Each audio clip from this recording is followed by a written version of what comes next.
옛말에 열 손가락 깨물어 안 아픈 손가락이 없다라는 말이 있습니다. 이는 열 손가락이 다 다르게 생겼지만 내 몸의 일부이기 때문에 소중한 것처럼 자식들이 모두 다르고 능력도 다르고 또 타고난 성품도 다 다르지만 부모는 자식이니까 모두 똑같이 귀하고 소중하다라고 하는 그런 뜻입니다.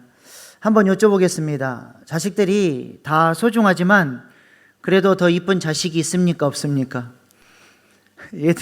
요즘에는 애들이 몇 명 안 돼가지고 다 이쁘죠? 어떤 자녀가 이쁘십니까? 내가 가지고 있는 단점, 못된 성질 등 배우지 말아야 할 것들을 많이 닮은 자녀가 이쁘십니까? 아니면 내가 가지지 못한 성품, 내가 가져보지 못했던 재능을 가지고 있는 자녀가 이쁘십니까?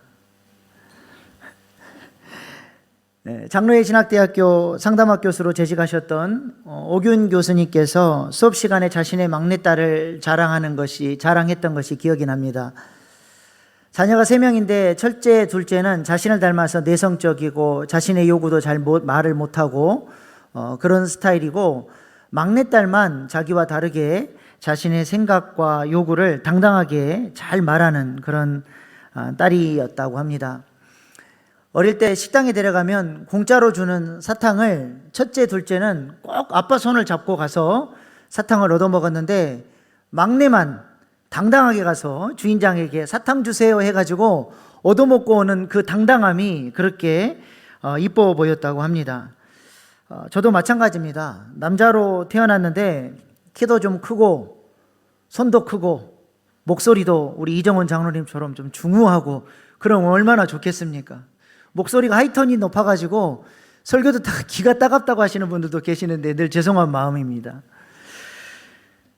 그런데 감사한 것은 우리 아들이 아빠를 안 닮아서 얼마나 감사한지 모릅니다. 일단 우리 아들은 저랑 뼈대 자체가 다릅니다. 손목도 발목도 굵고 손발이 얼마나 오동통통한지 목소리도 성량이 좋아서 변성기를 지나면 아주 멋진 목소리를 갖게 될 것 같습니다. 그래서 제가 가끔 우리 아들의 통통한 손과 발을 이렇게 만져보면서 야, 우리 아들이 언제 이렇게 컸나 이렇게 뿌듯해 할 때가 많습니다. 이삭도 마찬가지였던 것 같습니다. 이삭이 왜 그렇게 에서를 좋아했을까요? 자신이 갖고 있지 않은 그런 모습을 에서가 갖고 있었기 때문인 것 같습니다. 어릴 때 배다른 형 이스마엘로부터 학대를 당하고 또 주눅이 들어서 그런지 모르겠지만 이삭의 성품은 내성적이고 또 무기력하고 소심한 그런 모습을 보여줍니다. 우리가 지난주 살펴봤던 것처럼 이삭은 그랄 땅에 나아가면서 지레 겁을 먹고, 그랄 땅 사람들이 그런 사람도 아닌데 먼저 겁을 먹고 자신의 아내를 누이라고 거짓말로 이렇게 속였죠. 또 그랄 땅에서 거부가 되고 그랄 사람들이 시기가 생겨서 이삭을 쫓아내고 우물을 빼앗을 때도 보면 아무 말도 하지 못하고 다 빼앗겨 버립니다. 이삭의 성품이 너무 좋아서, 마음이 너무 넓어서 빼앗기면 빼앗기는 대로 다 주는 것일 수도 있겠지만, 제가 볼 때는 그의 겁 많고 소심한 그 성격 때문에 당당하게 권리 주장도 못하고 다툼이 두려워서 이 싸우는 것 자체가 너무 싫으니까 그냥 포기해버려 하는 그런 사람이었지 않는가 싶습니다. 그러니까 이삭은 대범하고 용맹스러운 이 상남자 스타일은 아니었다라는 것이죠. 그런데 쌍둥이가 태어났는데 큰아들이 이놈이 보통 놈이 아닌 거예요. 그 소심하고 겁 많은 자신의 스타일과는 완전히 다른, 평소에 자신이 동경하고 자신이 꿈꾸는 그런 멋진 아들이 태어난 것입니다. 털도 많고 목소리도 굵고 근육질 몸매에 들판을 뛰어다니며 사냥하기를 좋아하는 에서가 이삭의 눈에는 그렇게 듬직해 보이고 사랑스러워 보였던 것입니다. 그에 반해서 야곱은 어떻습니까? 좀스럽고 소심하고 D가 구리고, 그래서 오죽했으면 아들을 야곱이라고 이름을 지었겠습니까? 야곱의 이름의 뜻이 뭐예요? 남의 발목이나 잡는 사기꾼이라는 뜻입니다. 그런 아들이 또 엄마 품에 그냥 치마폭에 쌓여가지고 마마보이처럼 그렇게 지내는 모습이 이삭의 눈에는 야곱이 영 마땅치가 않아 보였던 것입니다. 이때 야곱의 나이, 오늘 본문에 등장하는 야곱의 나이가 몇 살쯤 될 것 같습니까? 우리가 오늘 공동체 성경 읽기 처음으로 읽어봤는데 그 젊은 청년으로 이렇게 그림이 그려졌지만 실제로는 이때 나이가 77세입니다. 그 나이 먹도록 아직도 장가도 못 가고 엄마 치마폭에 쌓여서 마마보이로 살아가고 있으니 이삭이 볼 때 얼마나 답답해 보였겠습니까?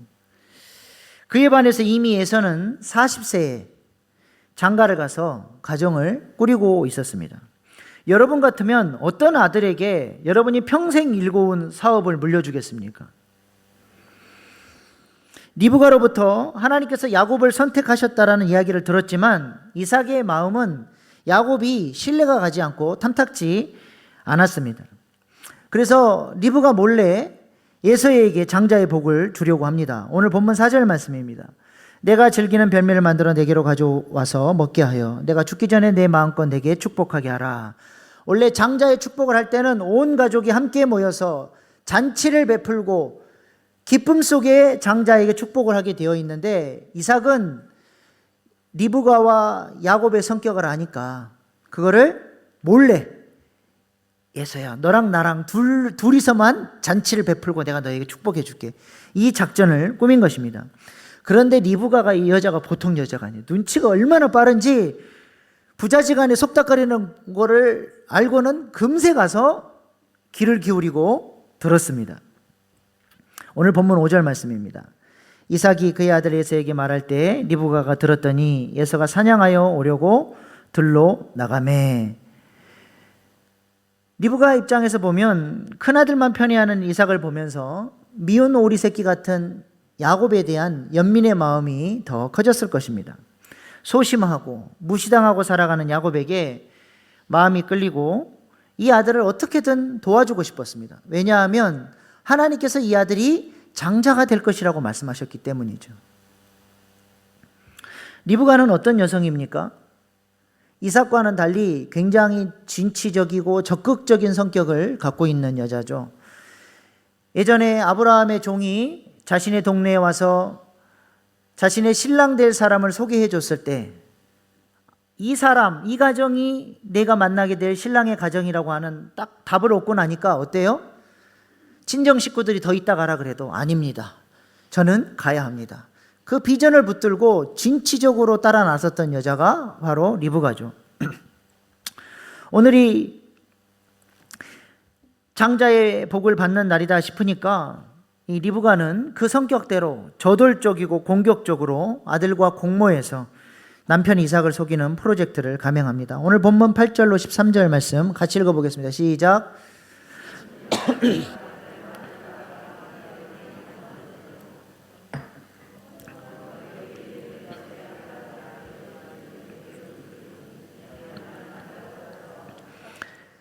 엄마가 주도권을 가지고 아들 정신 차려, 내 말대로 해야 돼.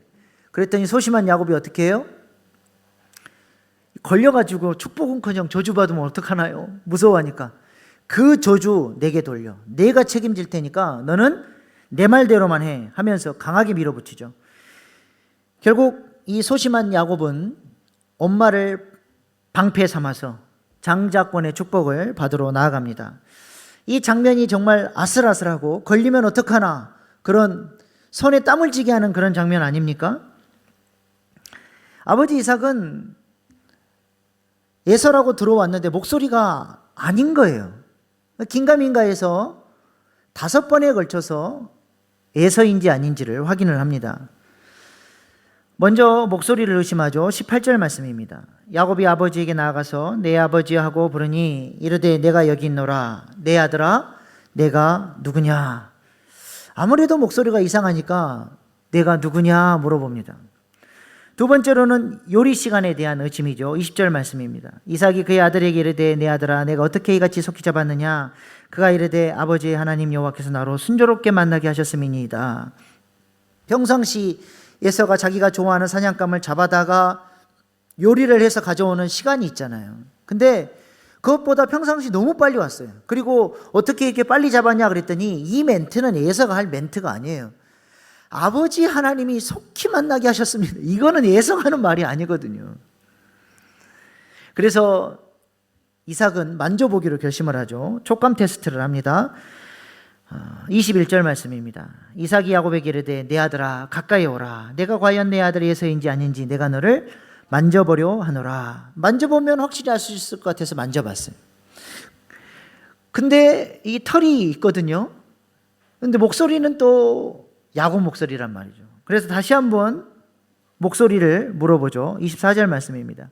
이삭이 이르되 내가 참 내 아들 에서냐? 그가 대답하되 그러하니이다. 목소리는 야곱인데 털이 있는 걸 보니 에서 같고 헷갈린다는 것이죠. 에서인지 아닌지 확실하게 알 수 있는 방법은 뭡니까? 네 동생 데려와 봐라. 그러면 끝날 문제예요. 근데 그렇게 못하는 이유가 뭡니까? 우리 에서하고 나만 둘이서만 몰래 하기로 했거든요. 혹시라도 애가 에서면 자신의 모든 계획이 들통나니까 결국 이삭은 자기가 판 함정에 자기가 빠지게 된 것입니다. 그래서 마지막으로 냄새를 맡아봅니다. 27절 말씀이에요. 그가 가까이 가서 그에게 맞추니 아버지가 그의 옷의 향취를 맡고 그에게 축복하여 이르되 내 아들의 향취는 여호와께서 복주신 밭의 향취로다.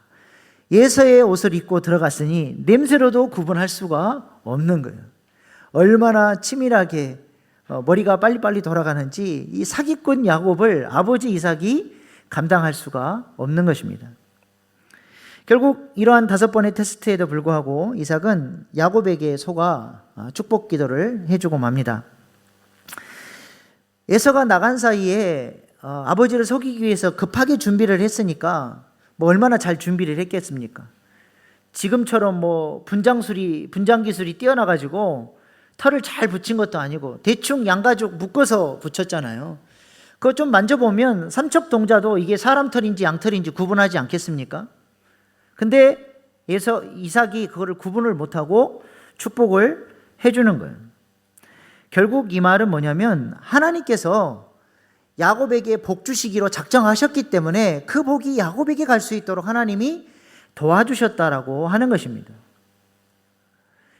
이삭의 촉감도 둔하게 하시고 분별력도 잘 분별하지 못하도록 하나님이 막아주셔서 야곱이 받아야 할 축복을 야곱이 받을 수 있도록 그렇게 하나님께서 역사해 준 것이죠. 다시 말해서 지금 야곱은 자신의 계획과 속임수가 완벽했기 때문에 떨리는 목소리를 아버지가 너가 누구냐 했을 때 저는 야곱 예선데 이렇게 하지 않고 자기가 잘 속여가지고 했다라고 착각을 하고 있지, 그 속에는 하나님께서 역사하셔서 야곱이 복을 받을 수 있도록 도와주셨다라고 하는 것입니다. 하나님은 이미 야곱이 뱃속에 있을 때부터 그를 선택하셨고 하나님의 예정 속에 야곱을 장자로 세우시기로 하나님은 계획을 하셨어요. 그럼 야곱은 어떻게 해야 됩니까? 하나님의 때를 위해서 기도하고 인내하면서 그 때를 기다려야 되는데 불안하니까 그것을 기다리지를 못하는 거예요. 장자권을 어떻게 사고 팔 수 있겠습니까? 장자의 명분을 어떻게 살 수가 있겠어요? 근데 자기가 불안하니까 그렇게라도 형한테 다짐을 받아놔야 마음이 불안하지 않으니까 팥죽 한 그릇으로 장자의 명분을 사려고 했고 또 어머니와 공모해서 아버지 이삭을 속인 것입니다. 이로 인해서 야곱은 결국 그 자신의 깨와 그 못된 성질을 다루시려고 하는 하나님의 광야 학교에 입학해서 오랜 시간 동안 다루심을 받아야 했습니다. 하나님은 그 야곱의 못된 성질들, 깨트려져야 될 하나님 형상 아닌 것들을 깨트리시기 위해서 오랜 시간 야곱을 훈련시키셨어요. 또한 어머니 리브가는 어떻습니까? 자식들이 서로 죽이려고 하는 그 살기등등한 모습을 보아야 했고 또 이날 이후로 남편 이삭을 속인 그날 이후로 사랑하는 야곱이 이제 야반도주를 했기 때문에 살아생전에 그 아들을 다시는 보지 못하는 그런 불행한 노년을 보내야 했습니다.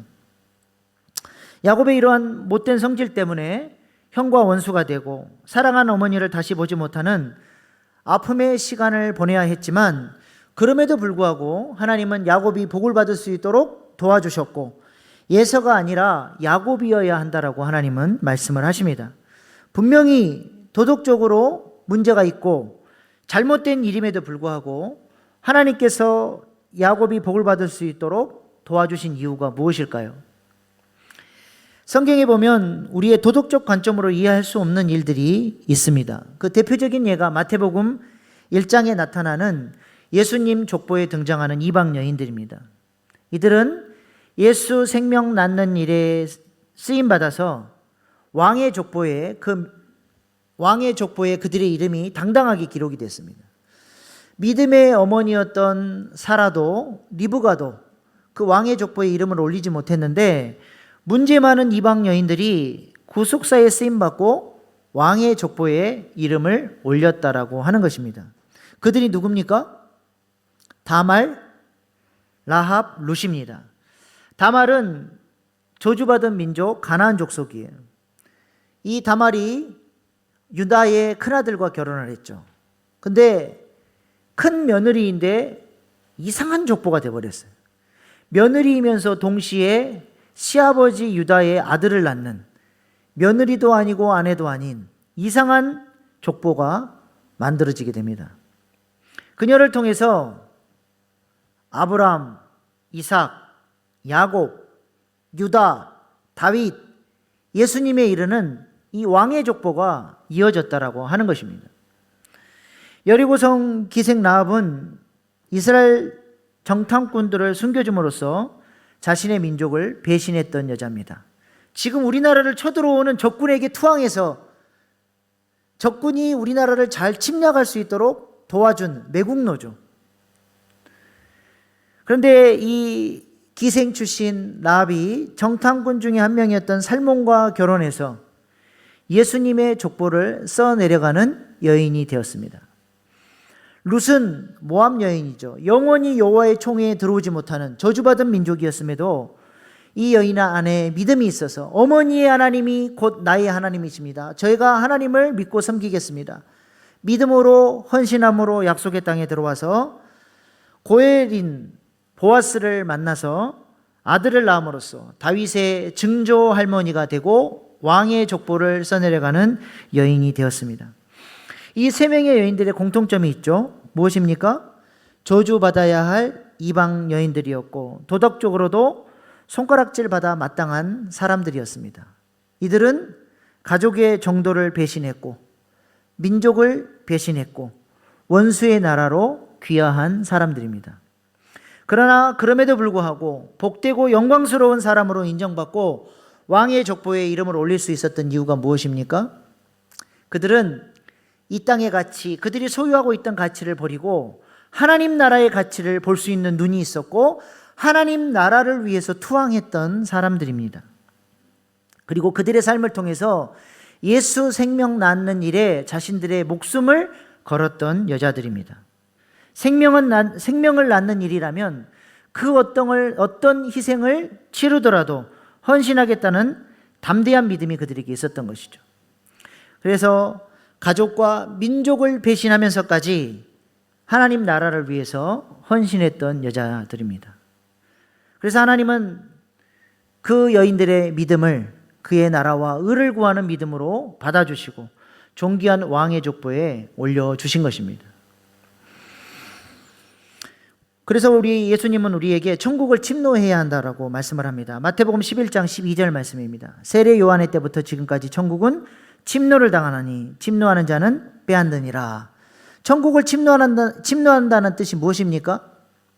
이 이방 여인들처럼 하나님 나라의 가치를 바라보고 이렇게 이 세상의 질서 속에서 살아가는 것이 아니라 하나님 나라를 위해서 무엇인가 가치 있고 의미 있는 주님께서 기뻐하시는 인생으로 변화되어 보려고 하는 그런 간절한 사모함, 그런 간절한 갈망이 바로 천국을 침노해 가는 자의 마음인 것이죠.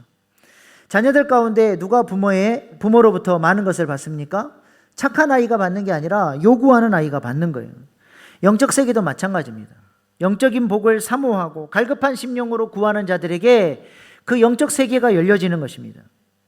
마찬가지로 야곱이 도덕적으로 아버지와 형을 속이는 문제가 있었지만, 그래서 오랜 시간 훈련받았지만, 그럼에도 불구하고 야곱은 하나님께서 부어주실 복에 대한 사모함이 있었다라고 하는 것입니다. 그 영적 세계를 볼 수 있는 눈이 있었어요. 어머니 리브가는 아버지 이삭이 축복하는 그 축복 기도가 얼마나 능력 있는 기도고, 그 기도를 받으면 인생이 구속사에 쓰임받는 인생이 될 수 있는 그런 능력의 기도라는 것을 믿었고, 그 기도를 받게 하려고 애를 썼던 것입니다. 이러한 영적인 복에 대한 갈망과 욕심이 우리에게도 있을 수 있기를 소망합니다. 복은 그 가치를 볼 수 있는 자가 바라고 구하게 되는 것입니다. 그래서 우리 주님께서 천국 비유를 말씀하시면서 뭐라 그러셨어요? 천국의 가치를 본 사람은 자신의 전 재산을 다 팔아서라도 그 가치를 얻기 위해서, 자신이 소유한 모든 진주를 다 팔아서라도 그 소중한 하나님 나라의 가치를 얻기 위해서 투자하게 되어 있다라고 하는 것입니다. 야곱과 리브가가 원하고 바랬던 것이 무엇입니까? 이삭이 소유한 그 모든 재산이 아닙니다. 존재 자체가 복덩어리가 되기를 원했던 거예요. 아브라함이 그랬던 것처럼, 이삭이 그랬던 것처럼, 야곱도 그 영적 유산을 물려받아서 수많은 사람들을 살려내는 그 작은 자가 천을 이루는 일에, 죄와 사망 권세를 깨뜨리고 그 땅에 하나님 나라를 세우는 일에 쓰임받는 믿음의 사람이 되기를 원했다라는 것이죠. 그래서 이삭이 야곱을 위해서 이렇게 축복을 했습니다. 27장 29절 말씀입니다. 만민이 너를 섬기고 열국이 내게 굴복하리니 내가 형제들의 주가 되고 내 어머니 아들들이 내게 굴복하며 너를 저주하는 자는 저주를 받고 너를 축복하는 자는 복을 받기를 원하노라. 무슨 말입니까? 하나님께서 아브라함에게 주셨던 똑같은 축복, 너는 복이 될지라. 야곱이 축복하는 자가 복을 받게 되는 거죠. 만나는 사람들에게 그 복을 전수해주는 복덩어리가 되라고 이삭이 야곱에게 그렇게 축복을 해준 것입니다. 에서가 이런 축복을 못 받았다고 해서 에서의 삶이 가난하고 그렇게 힘들게 살았습니까? 오히려 야곱은 이 축복을 받고 형을 피해서 야반도주해야 했습니다. 그리고 에서는 야곱이 없는 그 자리에서 아버지가 100배의 축복을 받았던 그 많은 재산을 에서가 고스란히 다 가져갔습니다. 그래서 나중에 야곱을 다시 만났을 때 에서가 400명의 군사를 이끌고 나와서 자신의 그 엄청난 세를 과시하지 않습니까? 한 지역의 맹주가 돼서 정치, 군사, 경제 뭐 하나 부족한 것 없이 떵떵거리며 살았습니다.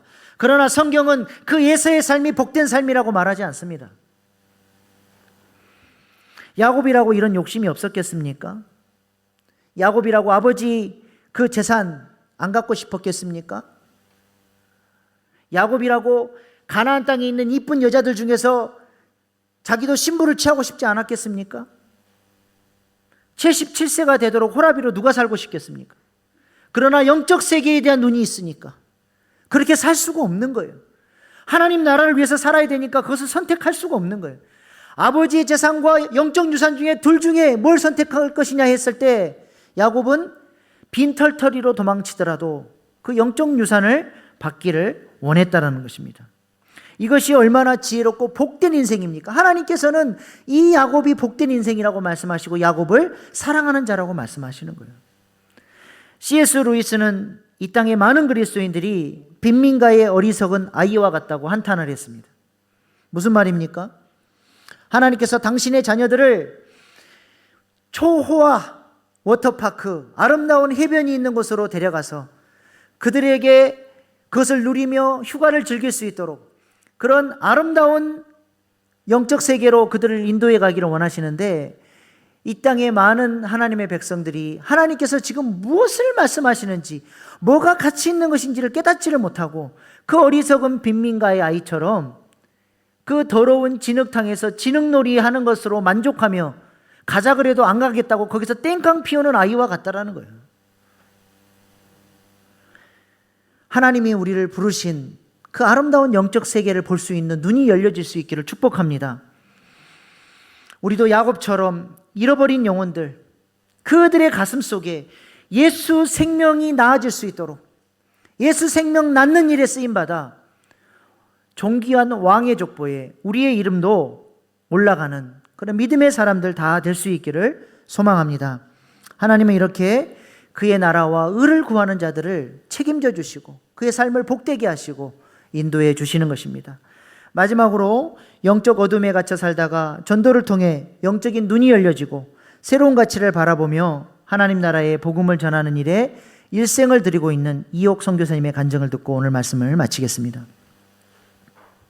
1994년 7월 8일 김일성이가 온 북한 인민들 앞에 시체로 번쩍 나타난 날입니다. 김일성이 죽으면서 온 나라 방방곡곡에 공급되던 사회주의 배급제도가 다 끊기며 북한 전역에 300만 이상의 아사자가 생겼습니다. 어느 날 저희 부대로 전화 한 통이 딱 날아들어옵니다. 낮은 목소리로 저에게 마음의 준비를 하라며 저의 아빠, 엄마, 큰언니 세 식구가 굶어서 돌아가신 지 3박 4일째 정도 됐답니다. 네 가족 상황 얼굴 신원 확인을 해줘야 우리가 조직적으로 묻어준답니다. 무슨 정신의 현장까지 도착했는지 모릅니다. 저는 난생 처음 시신도미를 처음 봤습니다. 내가 내 식구들을 굶어 죽인 내가 죄인 같더라고요. 다음 순간 정신이 번쩍 드는 것이 나는 당과 실형을 위해서 총을 메고 싸운다 하는데 우리 아빠 엄마 당을 위해서 얼마나 죽을 듯이 충성했습니까? 저희 아빠 엄마를 외면한 이 당과 실형 나 돌아갈 수 없습니다. 그 배신감에 이를 악물고 탈령을 결심한 것이 남동생이 하나 살아남아 있었습니다. 식구들이 저에게 꼭 살리라고 남겨준 책임덩이처럼 느껴졌어요. 그래서 동생을 들쳐업고 무조건